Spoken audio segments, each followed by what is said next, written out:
নমস্কাৰ। এই মুহূৰ্তত আহি পৰিছে অসমবাসী ৰাইজৰ কাৰণে এটা ভাল খবৰ। মুখ্যমন্ত্ৰী নিযুত মইনা আঁচনিৰ ধন কেতিয়া সোমাব আৰু কোনে কোনে লাভ কৰিব? আৰু মুখ্যমন্ত্ৰী ডক্টৰ হিমন্ত বিশ্ব শৰ্মাৰ নিযুত মইনা আঁচনিক লৈ বৃহৎ ঘোষণা কৰিলে। আৰু 10 লাখ ছাত্ৰীয়ে নিযুত মইনা আঁচনিৰ অধীনত উচ্চতৰ মাধ্যমিক, স্নাতক আৰু স্নাতকোত্তৰ পৰ্যায়লৈকে অধ্যয়ন অব্যাহত ৰাখিবলৈ চৰকাৰে আৰ্থিক অনুদান প্ৰদান কৰিব। আৰু ছাত্ৰসকলৰ বাবেও মুখ্যমন্ত্ৰী ডক্টৰ হিমন্ত বিশ্ব শৰ্মাই বৃহৎ ঘোষণা কৰিলে। এতিয়াৰে পৰা ছাত্ৰসকলৰ বাবেও আঁচনি আনিব। কি আঁচনি, কেনেকে কি কৰিব লাগিব, সবিশেষ চাওক এইটো ভিডিঅ'ৰ মাধ্যমত। প্ৰথমতে চাই লওক নিযুত মইনা আঁচনিক লৈ আৰু ছাত্ৰসকলৰ বাবে মুখ্যমন্ত্ৰী ডক্টৰ হিমন্ত বিশ্ব শৰ্মাই কি ঘোষণা কৰিলে। ৰাইজক মই এটা ভাল খবৰো জনাব খোজো। অহা 16 আগষ্টৰ পৰা আমি অসমৰ মহাবিদ্যালয়, উচ্চতৰ মাধ্যমিক বিদ্যালয় আৰু বিশ্ববিদ্যালয়সমূহত নিযুত মইনাৰ প্ৰপত্ৰ বিতৰণৰ কাম আৰম্ভ কৰিম। সকলো কলেজত এইবাৰ নামভৰ্তি কৰা ছাত্ৰীসকলে বিনামূলীয়া প্ৰপত্ৰ পাব। এই প্ৰপত্ৰসমূহ পূৰণ কৰি তেওঁলোকে আমাক 10 বা 12 ছেপ্টেম্বৰৰ ভিতৰত প্ৰপত্ৰসমূহ উভতাই দিব। মোৰ মনত ইচ্ছা আছে যে নিযুত মইনা আঁচনিখনৰ প্ৰথম ধন আমি যাতে 1 অক্টোবৰত ৰাইজৰ ছোৱালীসকলৰ, আমাৰ কন্যা সন্তানসকলৰ একাউণ্টলৈ আমি পঠাব পাৰোঁ। অৱশ্যে আপোনালোকেও জানে যে নিযুত মইনা আঁচনিখন হ'ল চাইল্ড মেৰেজৰ বিপক্ষে লোৱা এখন আঁচনি, অৰ্থাৎ জেণ্ডাৰ জাষ্টিছৰ কাৰণে লোৱা এখন আঁচনি। সেইকাৰণে ডিগ্ৰী পৰ্যায়লৈকে যিসকল ছাত্ৰী কলেজত যায় কিন্তু তেওঁলোকৰ ইতিমধ্যে বিয়া হৈছে, তেওঁলোকে আঁচনিখনৰ সুযোগ নাপাব। অৰ্থাৎ পোষ্ট গ্ৰেজুৱেটত বিয়া হোৱা ছোৱালীয়েও এই আঁচনিখনৰ সুবিধা পাব, কিন্তু হায়াৰ ছেকেণ্ডেৰী আৰু ডিগ্ৰীত বিয়া নোহোৱা ছোৱালীৰ বাবেহে এই আঁচনিখন মুকলি হৈ থাকিব। মোক কেতিয়াবা ল'ৰাসকলে সোধে যে মামা, আমাৰ কাৰণে একো আঁচনি নাই নেকি? চাইল্ড মেৰেজৰ বিপক্ষে লোৱা আঁচনি এখনত মই ছোৱালীসকলকে অন্তৰ্ভুক্ত কৰিব লাগিব, ল'ৰাক অন্তৰ্ভুক্ত কৰিব নোৱাৰো। কিন্তু ল'ৰাসকলৰ কাৰণেও মই কি কৰিব পাৰোঁ, মই চিন্তা কৰি আছো।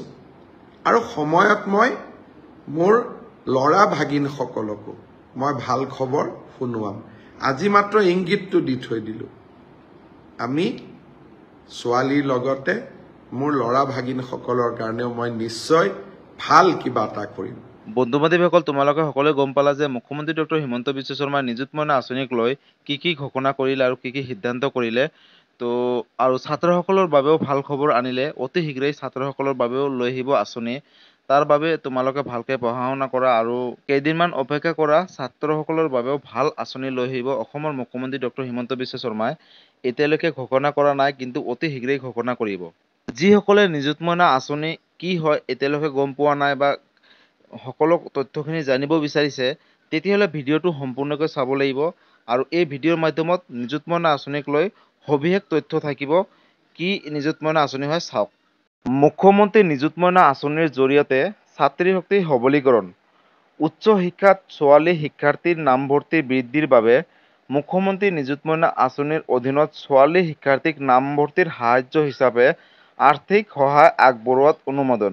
উচ্চতৰ মাধ্যমিক, স্নাতক আৰু স্নাতকোত্তৰ প্ৰথম বৰ্ষত নামভৰ্তি কৰা চৰকাৰী আৰু ভেঞ্চাৰ শিক্ষানুষ্ঠানৰ ছাত্ৰীসকল পৰিয়ালৰ যিকোনো অৰ্থনৈতিক স্থিতি নিৰ্বিশেষে বৰ্তমানে এই আঁচনিৰ বাবে যোগ্য হ'ব। নিম্নলিখিত চৰ্ত সাপেক্ষে ছাত্ৰীসকলক নামভৰ্তিৰ উদগনি প্ৰদান কৰা হ'ব। একাদশ শ্ৰেণীত নামভৰ্তি কৰা শিক্ষাৰ্থীসকলৰ বাবে 10 মাহৰ বাবে মাহিলী 1000 টকাকৈ মুঠ 10,000 টকা প্ৰদান কৰিব।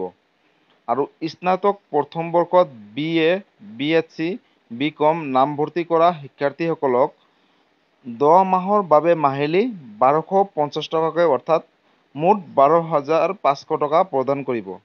আৰু স্নাতকোত্তৰ প্ৰথম বৰ্ষত BEd, MA, MSc, MCom নামভৰ্তি কৰা শিক্ষাৰ্থীসকলৰ বাবে 10 মাহৰ বাবে 2500 টকাকৈ মুঠ 25,000 টকা প্ৰজ্ঞান ভাৰতী আঁচনিৰ অধীনত মবিলিটি গ্ৰাণ্টক নিযুত মইনা আঁচনিৰ সৈতে একত্ৰীকৰণ। অৱশ্যে চলিত শৈক্ষিক বৰ্ষত 9 মাহৰ বাবে লাভালাভ প্ৰাপ্ত কৰিব।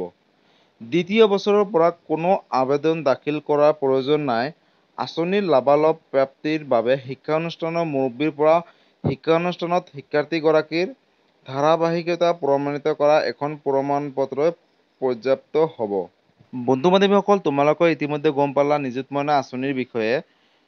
এই আঁচনিৰ অধীনত যিসকল দৰিদ্ৰ সীমাৰেখাৰ তলত অৰ্থাৎ দুখীয়া পৰিয়ালৰ হয়, তেওঁলোকে এই আঁচনিৰ লাভালাভসমূহ লাভ কৰিব পাৰিব।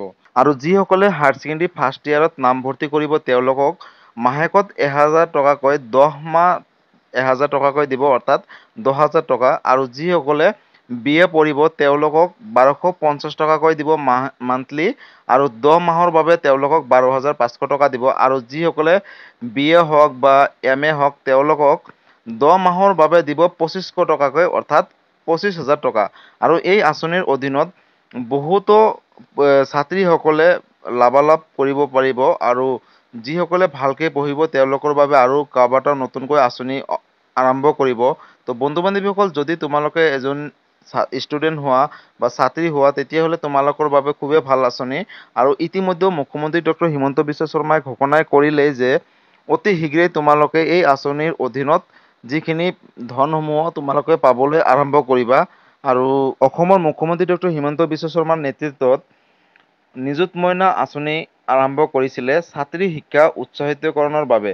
আৰু 10 লাখ ছাত্ৰীসকলে নিযুত মইনা আঁচনিৰ অধীনত উচ্চতৰ মাধ্যমিক, স্নাতক আৰু স্নাতকোত্তৰ পৰ্যায়লৈ অধ্যয়ন অব্যাহত ৰাখিবলৈ তেওঁলোকক নামভৰ্তিৰ ক্ষেত্ৰত উদগনি হিচাপে আৰ্থিক সাহায্য প্ৰদান কৰিব ৰাজ্য চৰকাৰে। অৰ্থাৎ ছাত্ৰীসকলক তেওঁলোকৰ পঢ়া-শুনাৰ বাবে মান্থলি এই ধনসমূহ তেওঁলোকৰ পোনপটীয়াকৈ বেংক একাউণ্টসমূহত প্ৰেৰণ কৰিব ৰাজ্য চৰকাৰে। আৰু যিসকলে এই আঁচনিৰ অধীনত এই ধনসমূহ লাভ কৰিব, তেওঁলোকে এই ধনসমূহ নিজৰ পঢ়া-শুনাৰ ক্ষেত্ৰত ব্যয় কৰিব লাগিব।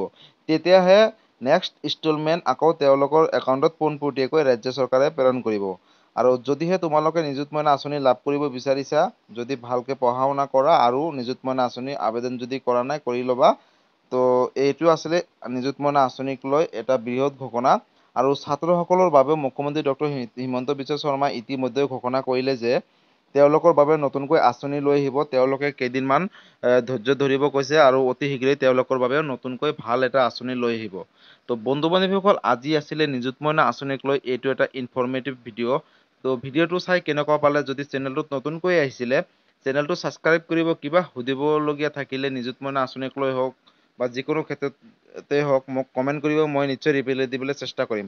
আৰু সকলোৰে মাজতে শ্বেয়াৰ কৰক, কাৰণ এই ভিডিঅ'টো সকলো ছাত্ৰীসকলে চোৱাটো উচিত বা সকলো গাৰ্জেন চোৱাটোৱে উচিত। ধন্যবাদ। জয় আই অসম।